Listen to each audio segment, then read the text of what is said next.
नमस्कार। आज हामी यो ग्रिन हाउसको तरकारी बारीमा छौँ। यो पुसको आज 13 गते बझाङ जिल्ला। यहाँ बन्दा एकदमै राम्रो भएको छ म बस्ने घरमा। म आज हजुरहरूलाई देखाउँछु है त।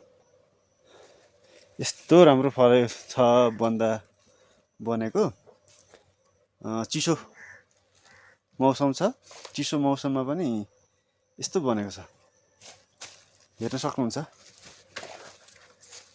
मान्छेले चाह्यो भने यो हिउँदमा पनि यसरी तरकारी फलाउन सकिन्छ। हाम्रो करिब हिमाली एरिया हो, हिमाली क्षेत्र हो।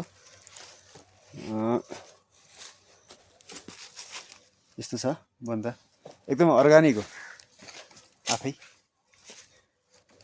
यस्तो छ।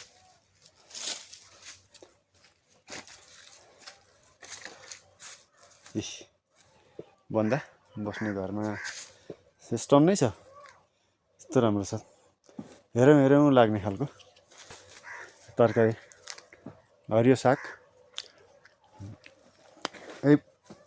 बारीको खुब मिठो छ। म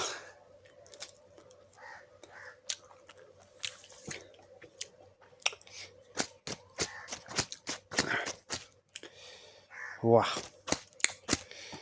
गजब छ हो, गजब छ।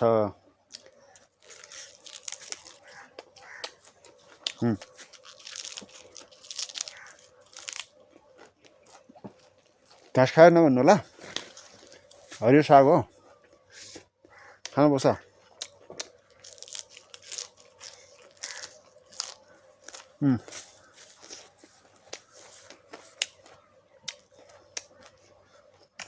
हरियो साग खानुपर्छ।